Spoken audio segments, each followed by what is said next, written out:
시간에는 능력의 말씀을 생명력 있게 전해주시는 한명기 담임 목사님께서 나오셔서 모든 것이 다 하나님의 은혜입니다 라는 제목으로 말씀 증거해 주실 때 말씀에 큰 은혜 있으시길 바랍니다.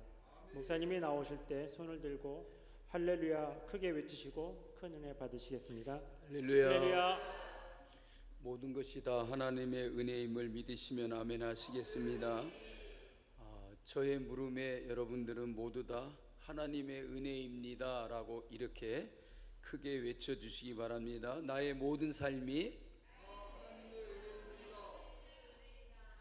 내가 물으면 하나님의 은혜입니다 하면 돼요. 따라하지 마시고 나의 모든 삶이 내가 하는 모든 일이 안준배 집사님 속으로 하지 말고 크게 하세요. 우리 가정의 행복은, 우리 가족의 건강은, 우리 교회의 부흥은 아멘. 모든 것이 다 하나님의 은혜인 줄로 믿습니다. 이 시간 그 은혜의 찬양을 우리가 기쁘게 한번 불러보겠습니다. 저 바다보다도 더 넓고 저 하늘 산과 하늘보다 더 높은 주님의 은혜가 이곳에 가득해. 우리 다 같이 박수하면서 함께 힘차게 찬양하겠습니다.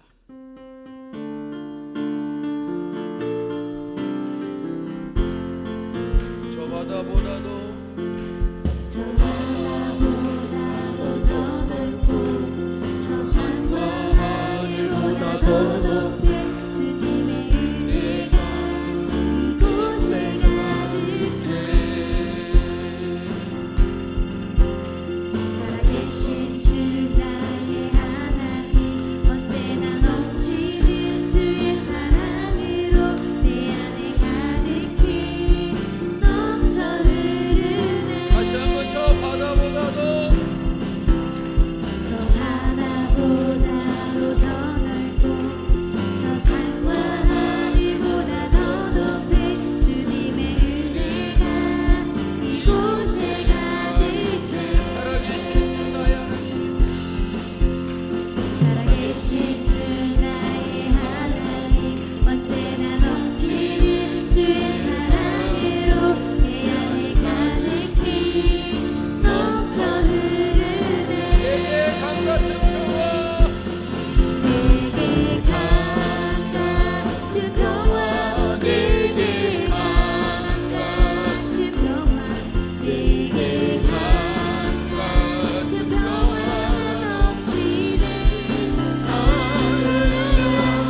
샘솟는 기쁨 내게 샘솟는 기쁨 내게 샘솟는 기쁨 내게 샘솟는 기쁨이 넘치네 할렐루야 내게 샘솟는 기쁨 내게 샘솟는 기쁨 내게 샘솟는 기쁨이 넘치네 내게 폭포 같은 은혜 내게 폭포 같은 은혜 내게 폭포 같은 은혜 내게 폭포 같은 은혜가 넘치네 할렐루야 내게 폭포 같은 은혜 내게 폭포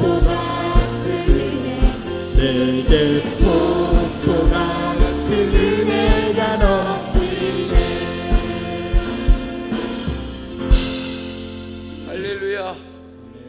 오늘도 하나님의 은혜가 우리 가운데 충만히 넘치시기를 주의 이름으로 축복합니다. 은혜의 자리, 축복의 자리, 기적의 현장인 이 자리에 오신 여러분들을 주님의 이름으로 환영하고 축복합니다. 이 시간 여러분 모두 다 기쁘고 행복하시기를 주님의 이름으로 축복합니다. 여러분 지난 한 주간 동안 여러분들의 삶이 어떠셨습니까? 힘들고 어려웠을지라도 기쁘고 즐거웠을지라도 어쨌든 그 모든 상황들이 오늘 또 하나님께서 우리에게 주시는 큰 은혜로 덮여지기를 주의 이름으로 축복합니다. 우리 옆사람과 인사하겠습니다. 성도님의 모습엔 행복이 넘쳐 보이십니다 하고 인사하겠습니다. 그냥 말은 그런 것 같은데 얼굴은 전혀 행복이 넘쳐 보이지 않은 것 같습니다. 활짝 웃으면서 다시 한번 성도님의 얼굴에는 행복이 넘쳐 보이십니다.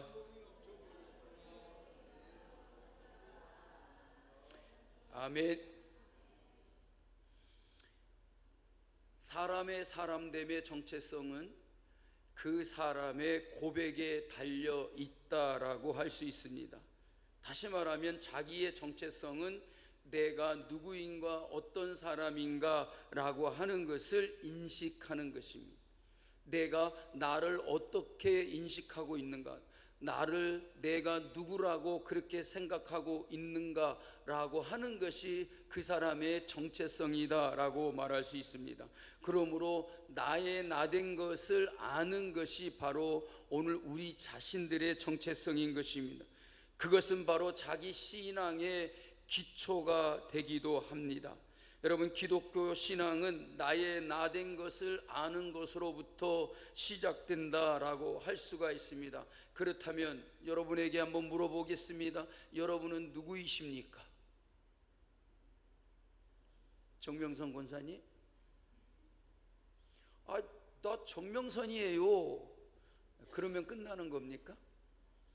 나의 나된 것을 아는 것이 바로 우리 기독교의 초석이고 출발점이라고 말한다면 내가 어떤 사람인가라고 하는 것은 분명히 인식하고 있어야 되지 않겠습니까? 그런데 당신은 누구입니까? 그러니까 저 별거 아니에요. 저 아무것도 아니에요.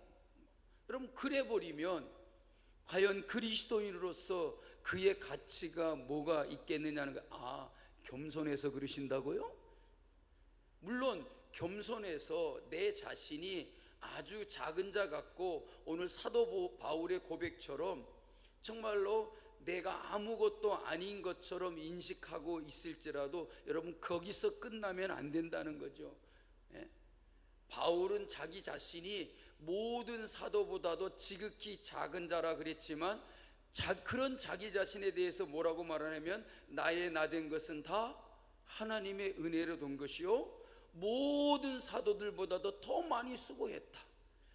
모든 사도보다도 지극히 작은 자라고 말하지만 작은 자로서 끝나는 것이 아니라 나에게는 하나님의 은혜로 말미암아 모든 사람보다 더 많이 수고하고 모자라고 부족하고 뭐 팔싹둥이 같아가지고 어머니 뱃속에서 만삭이 되어서 나지 못한 자 같으나 그런 나를 하나님의 은혜로 사도가 되게 하여 주시고 하나님이 나를 그렇게 귀하게 쓰셨다라고 그렇게 고백하고 있지 않습니까? 여러분, 기독교 신앙을 가졌다 할지라도 모두가 다 자기 자신의 정체성에 대해서 분명하게 아는 것은 아닌 것 같습니다. 율법 신앙을 가진 자와 복음 신앙을 가진 자는 전혀 다른 양상으로 나타나기 때문이라는 것입니다. 율법 신앙을 가진 자는 자기의 마음으로 자기를 보고 자기가 평가하지만 복음의 신앙을 가진 자는 주님의 마음으로 하나님의 시선을 가지고 자기를 보고 자기를 평가한다는 것입니다. 하나님께서 적어도 나를 어떻게 보시는가, 하나님이 나를 어떻게 여기시는가라고 하는 것을 우리는 정확하게 알아야 된다는 말입니다. 이 시간 우리 모두 우리의 정체성을 다시 한번 점검해보고 나는 누구인가, 나의 나된 것은 과연 무엇인가 라고 하는 것을 다시 한번 깨닫고 은혜가 되시기를 주의 이름으로 축복합니다. 오늘 본문에서 말씀한 것처럼 나의 나된 것은 모든 것이 다, 그거 가르쳐 주려고 아까 따라하라 그러면서 나의 모든 삶은, 내가 하는 모든 일은, 그렇게 얘기하셨잖아요. 그러니까 나의 나된 것은 모든 것이 다 하나님의 은혜입니다. 아멘.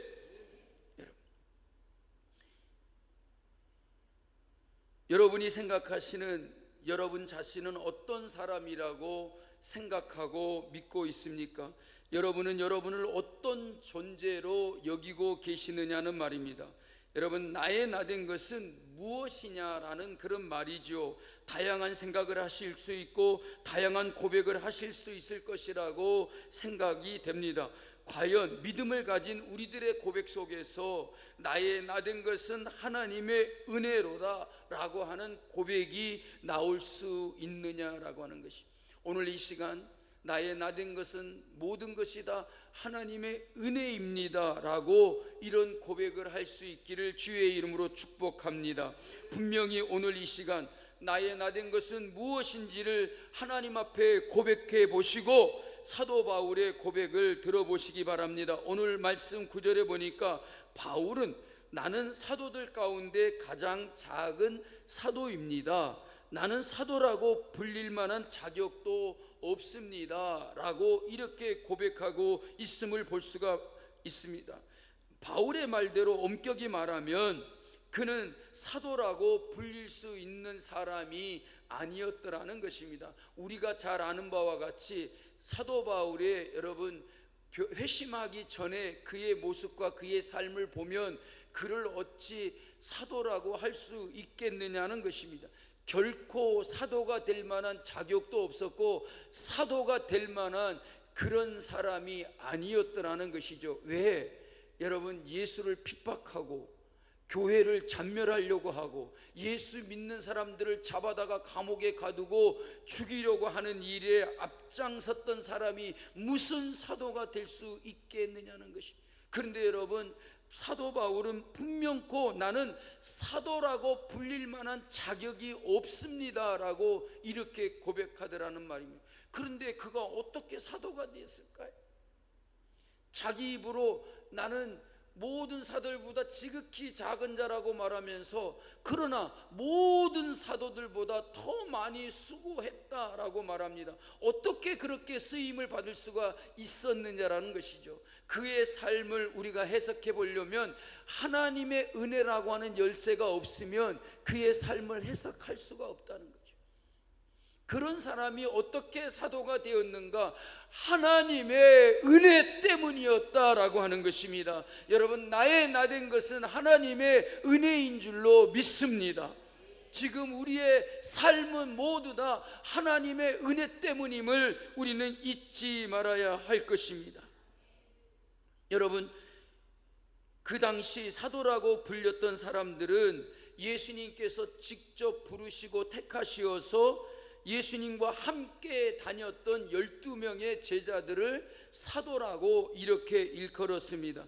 그래서 가룟 유다가 예수님을 팔아먹고 스스로 자결하여 자살함으로써 11명의 제자가 되었는데, 바로 마띠아라고 하는 사람을 제비 뽑아서 제자의 수에 포함시켰다는 거예요.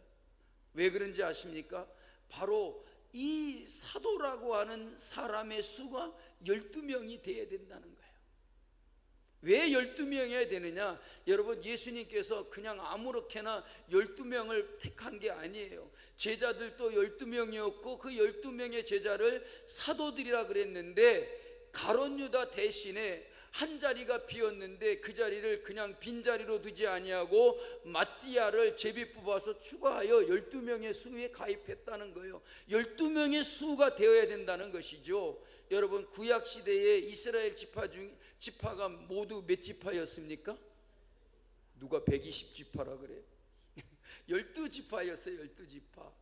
그러면 신약에 와서 왜 제자들이 12명이었는가? 그 12명의 제자를 또 왜 사도로 세우셨는가? 여러분, 우리는 그 사실을 분명히 잘 알고 있어야 돼요. 여러분, 요한계시록에 보면 새 예루살렘에 있는 사람들의 무리들의 수를 세어보니까 모두 몇 명이라 그랬죠? 네? 누가 신천지라 그럴까봐 또 14만 4천 명이라고 말을 못하시네. 신천지가 하는 얘기가 그래요. 14만 4천 명, 그게 바로 정말로 참으로 구원받을 하나님의 백성의 수라 그래서, 그래서 신천지가요 14만 4천 명의 수가 차면은 이만희가 뭐라 그랬냐면 세상이 신천지가 될 거라 그랬어요. 신천지가 뭐죠?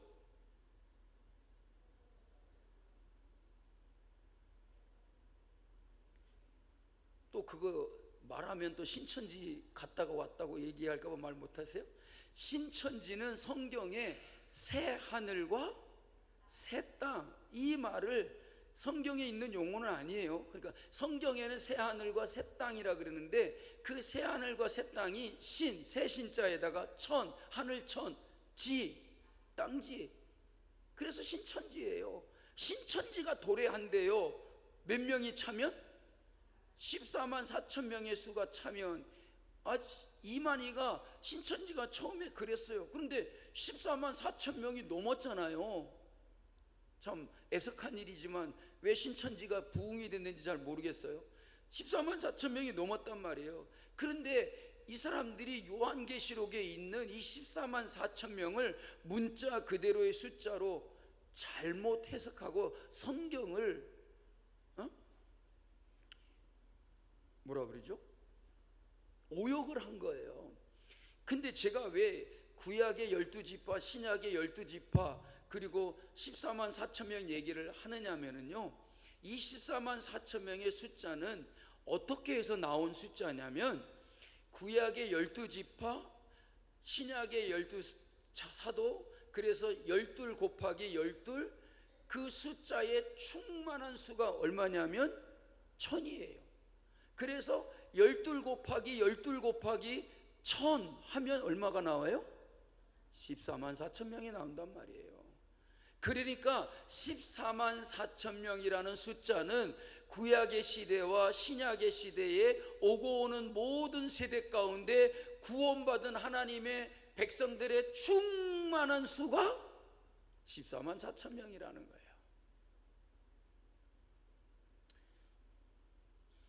아무 말이 없는 거 보니까 뭐 알고 있는 걸 가지고 뭘 그러십니까? 라고 하는 것 같아요. 그래서 14만 4천 명이 나온 거란 말이에요, 여러분.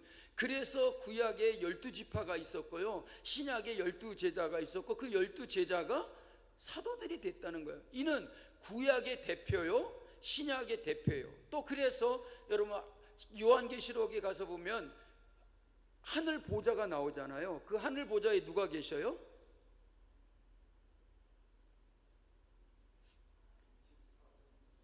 아니, 하늘 보좌에 누가 계시냐고요? 하나님이 계시잖아요. 그런데 하나님이 계신 그 보좌 좌우에 몇 보좌가 있어요? 24보좌가 있어요. 그 우측으로 12개, 좌측으로 12개 해서 24보좌예요. 그 24가 뭐냐면 구약을 대표하는 12지파, 그 다음에 신약을 대표하는 12사도. 그러니까 구약의 백성과 신약의 백성을 대표하는 자들이 앉아있는 보좌가 24보좌란 말이에요. 이해가 되십니까? 그렇게 해서 나온 거란 말이에요.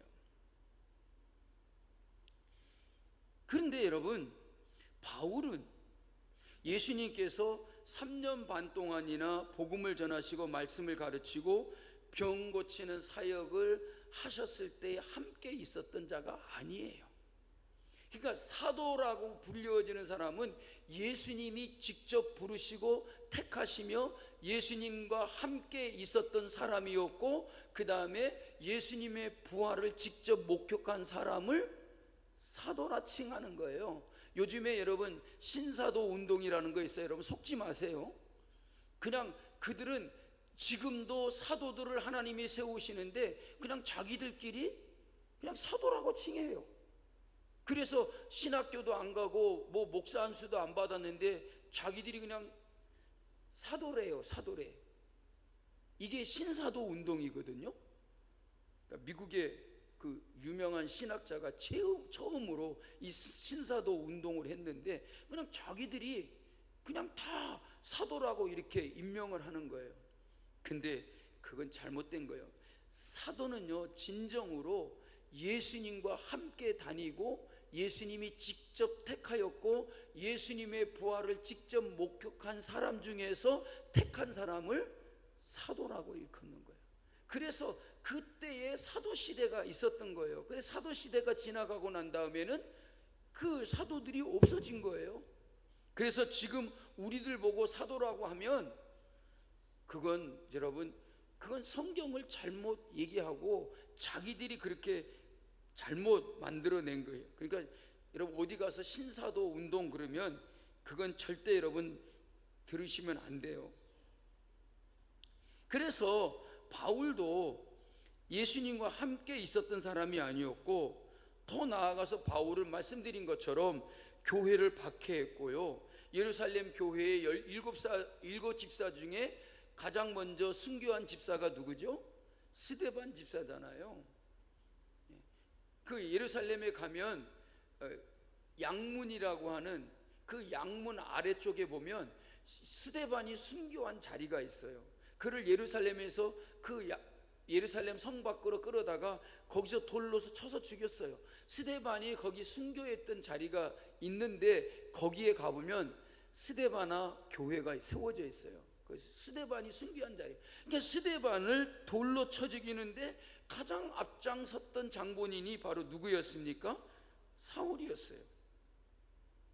그래서 고린도 교회와 다른 지역의 여러 교회들에서 바울이 진정 사도냐 아니냐라고 하는 일로 다툼이 있었고, 그런 상황도 바울이 잘 알고 있었다라는 것입니다. 그럼에도 불구하고 바울은 자기 자신을 사도라고 말합니다.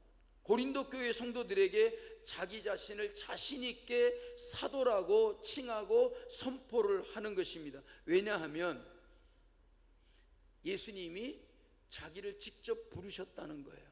그리고 부활하신 예수님을 자기는 직접 만났다는 거예요. 그리고 그는 3층 천까지 올라갔다가 내려왔다고 자기는 자기의 체험을 얘기했어요. 그런데 여러분, 바울이 어디서 예수님을 만났습니까? 다메섹에 예수 믿는 사람들이 있다라고 하는 말을 듣고 다메섹에 있는 그 예수쟁이들을 잡아다가 가두려고 다메섹으로 가고 있었어요. 그 다메섹으로 가는 길에서 누구를 만납니까? 부활하신 예수님이 나타나신 거예요. 그래서 사울아 사울아 네가 어찌하여 나를 핍박하느냐 그랬어요. 그러니까 주여 니시니까 라고 하니까 네가 핍박하는 예수다. 예수님이 직접 바울에게 나타났어요. 그리고 그 자리에서 예수님께서 바울을 부르시고 그는 하나님이 택하신 그릇이다 그랬어요. 누구들을 위하여? 이방인들을 위한 택한 그릇이다 그랬어요. 부활하신 예수님을 직접 만났어요. 그래서 바울이 예수님을 만나고 나서 사도로 부르심을 입게 된 것이죠.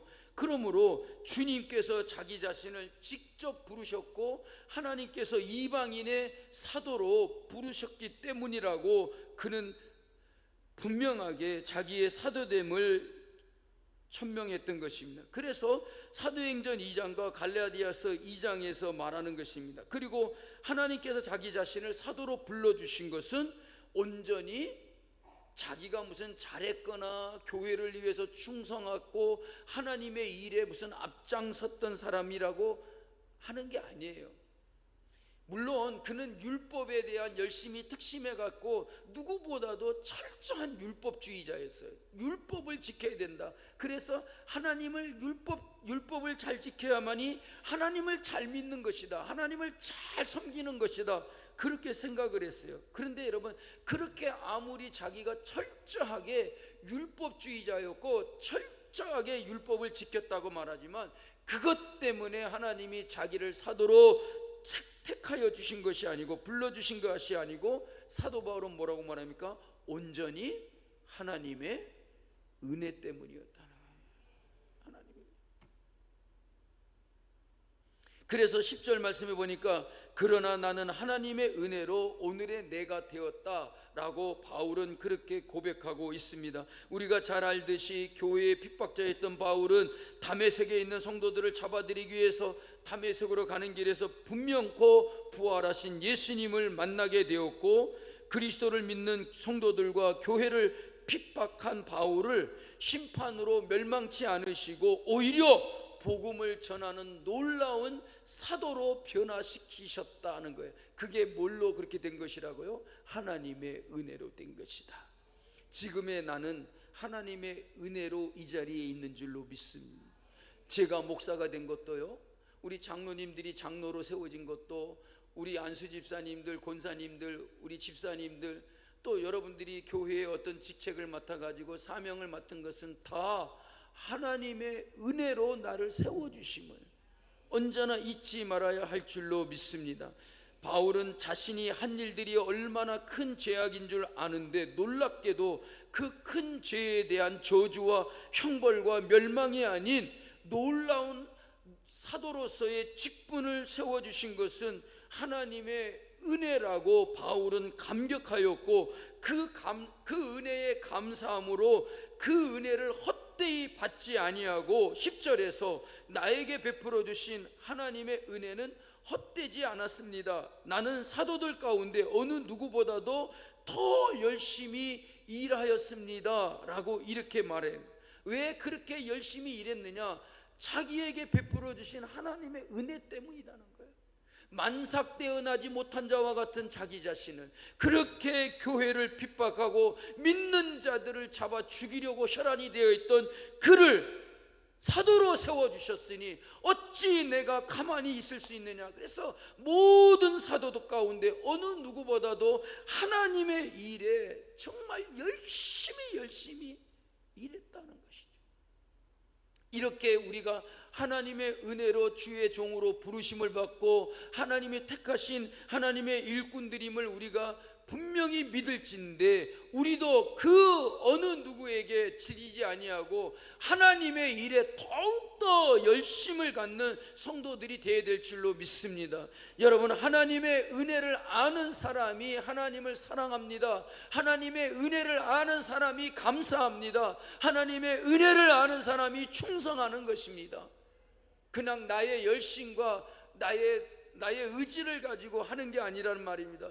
하나님의 은혜로 참으로 우리에게 주신 사명을 감당할 때 우리가 열심히 일할 수 있는 줄로 믿습니다.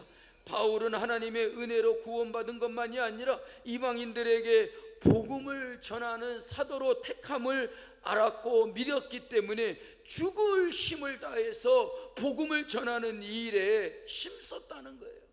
자기에게 주신 사역을 그렇게 열심히 감당했다는 것입니다. 그래서 여러분, 바울은 정말 3차 전도여행을 통해서 여러 나라들 모든 지역을 다니면서 복음을 전하는데 그것도 한 번이 아니라 3번이나 그렇게 했어요. 마지막 네 번째는 로마에 가서 사형을 당할 줄 알면서도 로마 황제에게까지 가서 복음을 전해야 된다는 사명을 가졌어요. 그래서 자기는 정말 마지막 소원이 죽을 때에 로마 황제를 만나서 복음을 전하는 것이 자기의 모든 인생의 최종 목표였어요. 그래서 로마에 가서 복음을 전하는 것이 전 세계에 복음이 확산되어지고 온 세계를 복음으로 구원할 수 있는 길이다라고 믿었던 것입니다. 그래서 그 당시에 세계를 제패하고 있는 로마 제국의 황제에게 가서 복음을 전하려고 했다는 거예요. 그래서 여러분, 그가 로마 황제를 만나서 뭐라고 말합니까? 그 바울이 그 로마 황제를 만난 상황에서 정말 자기가 그렇게 붙들려 와갖고 그렇게 수갑이 채워지고 그렇게 붙잡혀 있지만 하나도 그는 후회하지 않는다 그랬어요. 자기 자신은 전혀 자기 인생에 대해서 후회하는 일이 없다 그랬어요. 그러면서 로마 황제에게 뭐라고 합니까? 내가 손발이 묶여 있는 것 외에는 황제가 나와 같이 되기를 원하나이다. 당신도 예수 믿고 복음을 믿고 구원받는 자가 되어야 된다라고 그렇게 말한 거라는 거죠. 여러분, 그 당시에 세상의 끝이 어디인 줄 알았습니까? 어디인지 알았습니까? 아세요? 에스파냐, 스페인이 세계 끝인 줄 알았어요. 왜냐하면 그 반도를 보면 맨 끝에 뭐가 있어요? 스페인이 있잖아요. 그래서 바울이 최종적인 목표가 뭐냐면 그 스페인에 가서 거기서 복음을 전하고 로마까지 간 거예요. 온 세상 끝까지 복음을 전하고자 하는 열정을 가지고 정말 열심을 다했던 거예요. 왜? 하나님께서 나 같은 사람을 은혜로 사도로 세워주셨기 때문에, 사도로 삼아주셨기 때문에. 여러분, 내가 받은 하나님의 은혜가 얼마나 큰지를 깨달은 만큼 복음의 사역에 열심을 냈는 것이 맞는 것 같습니다. 내가 하나님 앞에 얼마나 큰 죄인이었음을 깨닫는 만큼 우리가 주님을 사랑하고 섬기고 열심을 내는 것인 줄로 믿습니다. 오늘 말씀을 통해서 우리 스스로 질문해야 될 것이 이것입니다. 나는 바울처럼 고백할 수 있는 어떤 하나님의 은혜를 받았을까라는 것입니다.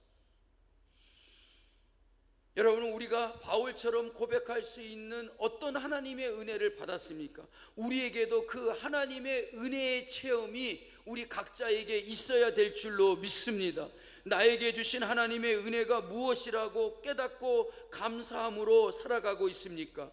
여러분에게 주신 하나님의 은혜는 무엇입니까? 받을 자격이 되지 않는 자에게 베푸시는 하나님의 선물입니다.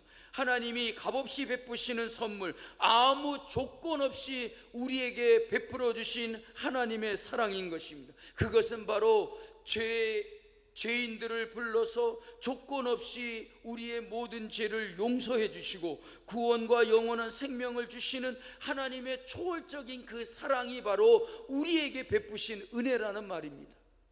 믿으십니까? 여러분, 받을 자격이 되지 않는 자에게 베푸시는 것이 바로 선물인 것입니다. 예수님의 성육신과 십자가의 사역이 바로 하나님의 은혜의 결정인 것입니다. 이 은혜로 죄인된 우리가 구원을 받게 되었고 천국 백성 되었고 하나님의 자녀, 하나님의 백성이라고 일컬음을 받는 것입니다. 여러분, 죽을 죄인이며 교만하기 짝이 없고 영원한 지옥에 들어갈 수밖에 없는 죄인된 나를 구원해 주신, 살려주신 하나님의 은혜, 나로 하여금 그 놀라운 십자가의 복음과 은혜를 깨닫게 하셔서 믿게 하여 주신 하나님의 은혜, 예수 그리스도의 십자가의 보혈로 나의 모든 죄를 용서해 주시고 하나님의 자녀와 성도로 불러주신 그 하나님의 은혜, 영원한 천국을 약속하시고 이 땅에서 나의 부족함과 연약함 속에서도 끝까지 나를 사랑하시어 나를 붙드시고 지켜주시고 인도하여 주시는 그 하나님의 은혜, 여러분, 그 은혜를 오늘 우리는 잊지 말아야 될 줄로 믿습니다. 진정 자신이 하나님의 은혜를 받은 자임을 깨달은 자는 겸손하는 것입니다. 원망과 불평이 없어지는 것입니다. 모든 것에 감사하는 것입니다. 모든 일에 믿음의 반응을 보이는 것입니다. 반면에 나의 나된 것이 하나님의 은혜임을 깨닫지 못하는 교만한 자는 삶이 부당하다라고 생각합니다. 그러기에 원망과 불평과 불만과 비난으로 가득한 그런 삶을 살게 되더라는 말입니다. 우리의 삶이 메마르고 답답하고 무기력하고 불안하고 우울하고 절망스럽게 느껴진다면 하나님의 은혜가 내 눈에 보이지 않기 때문인 것입니다. 하나님의 은혜를 깨달은 사람은, 하나님의 은혜를 바라보고 사는 사람은 결단코 우리의 삶에 그 어떤 불평과 원망과 불만을 가지지 않습니다.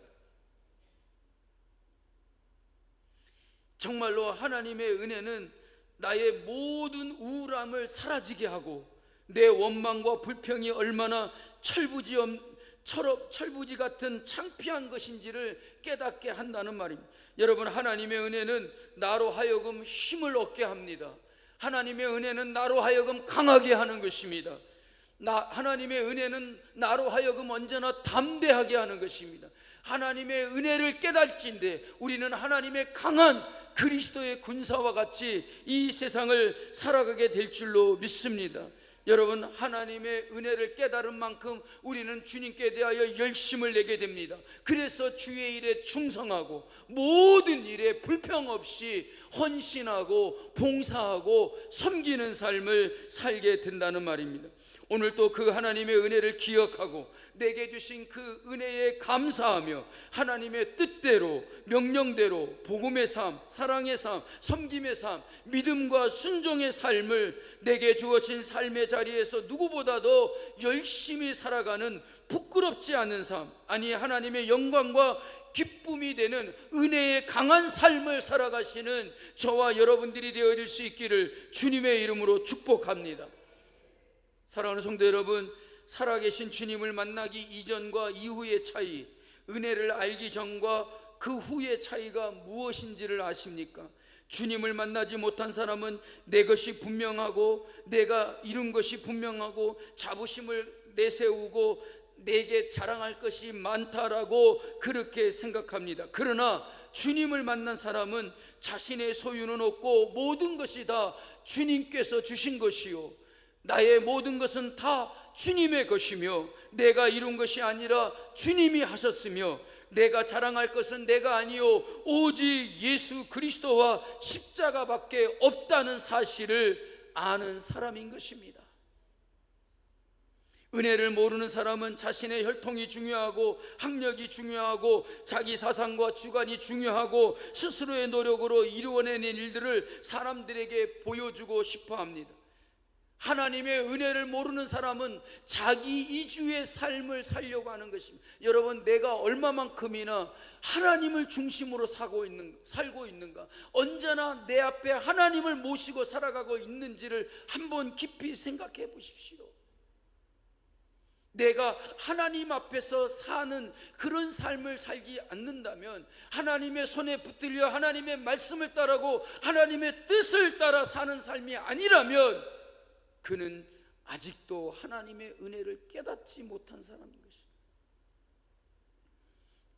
여러분, 우리가 하나님의 은혜를 알고 나면 나는 죄인이라고 고백할 수밖에 없고, 그래서 나의 나된 것은 다 하나님의 은혜다. 나의 잘남이 아닙니다. 나의 똑똑함이 아닙니다. 나는 죄인일 수밖에 없다라고 고백하는 것입니다. 그러므로 나의 나된 것은 다 하나님의 은혜다. 세상의 자랑이 때로는 복음과 사랑의 삶에 큰 장애물이 될 수 있음을 알고 내 주관이 남아있다면 그것이 주님 앞에 큰 부끄러움인 줄을 알고 자신이 이루어낸 모든 일들을 정말로 주님이 하신 일일 따름이라고 고백할 수 있는 우리가 되어야 될 줄로 믿습니다. 지금의 여러분은 다 하나님의 은혜로 말미암아 된 것입니다. 지금의 나는 오직 하나님의 은혜 때문에 이렇게 살고 있음을 언제나 잊지 않아야 될 줄로 믿습니다. 어떻습니까? 여러분은 하나님의 은혜를 아는 사람입니까? 아니면 아직도 하나님의 은혜 밖에 있는 사람입니까? 여러분, 한 심리학자가 아주 독특한 시험을 하였습니다. 어떤 시험을 했냐면 자기가 살고 있는 지역의 한 구역을 택해 가지고 집집마다 매일 아침 $100씩 갖다 놓은 후 그 결과를 관찰을 했어요. 모든 집 앞에다가 $100씩을 갖다 놓은 후에 그 결과를 관찰했는데 실험 첫날 사람들은 그를 보고 정상이 아니다,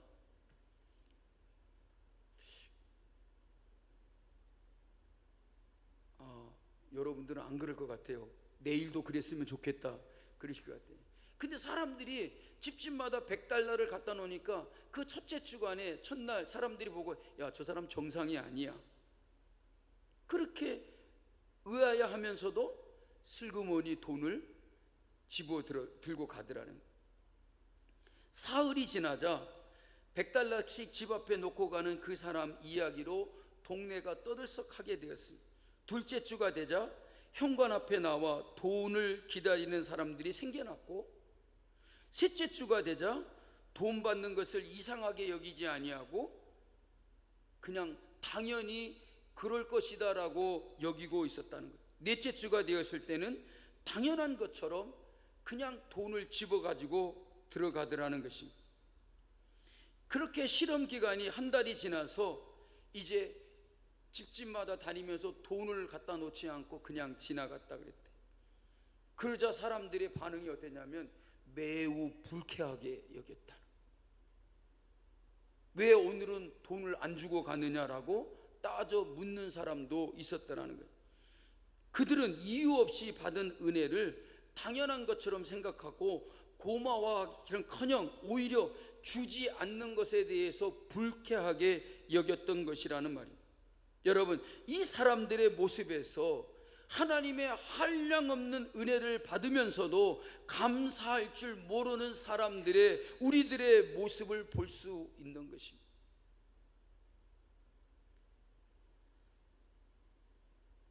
진정으로 그것에 대해서 감사하는 마음을 가지고 감사하다라고 말을 하는 사람이 한 사람도 없다. 사랑하는 성도 여러분,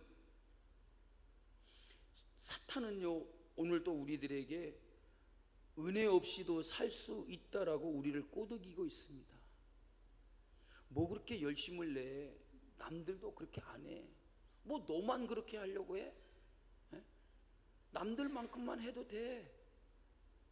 뭐하라고 뭐 그렇게 줄뚝살뚝 그렇게 열심을 하고 해? 그냥 적당히 해.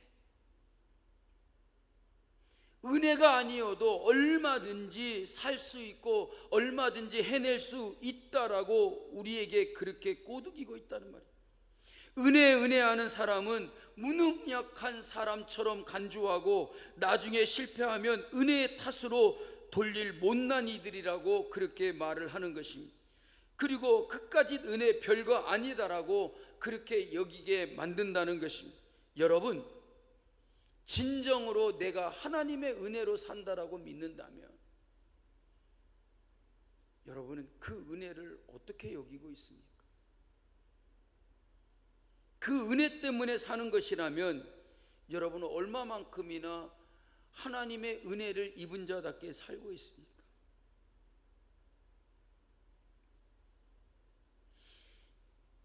여러분, 신앙은 내가 사는 것이 아닙니다.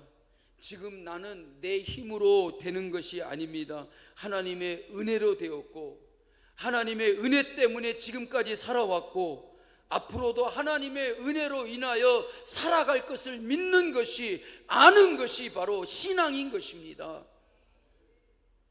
이러한 고백이 참된 신앙인의 고백임을 우리는 잊지 말아야 될 줄로 믿습니다. 아주 오래전에 노르웨이의 탐험가인 난센이라고 하는 탐험가가 북극의 바다 깊이를 측량하기 위해서 아주 긴 밧줄을 만들어 가지고 바닷속에다가 넣어봤습니다. 어느 정도에서 밧줄이 바다 밑바닥에 닿을 줄로 그렇게 얼마나 밧줄이 밑바닥에 어느 정도에서 닿는지를 알아보려고 실험을 했던 것입니다. 그런데 여러분, 그가 준비했던 밧줄이 바닥에 닿지 않더라는 것입니다. 할 수 없이 그 다음에는 더 길게, 또 그 다음 날에는 전보다도 더 길게 여러 번 시도를 해보았지만 결국 북극의 바다 깊이가 어느 정도인지 알아내지를 못했다는 것입니다. 왜냐하면 그런 원시적인 방법으로는 바닷속 깊이를 측량할 수 없을 만큼 북극의 바다 깊이가 그렇게도 깊었다는 거죠. 그 시대의 방법으로는 도저히 북극해의 바닷속 깊이를 측량해낼 수가 없었다는 것입니다. 여러분, 우리 하나님의 은혜가 얼마나 크고 깊은지 우리의 좁은 머리로는 도저히 측량할 수가 없는 것이라는 말입니다. 거저 우리 자신이 깨닫는 만큼의 하나님의 은혜를 우리는 알 뿐인 것입니다.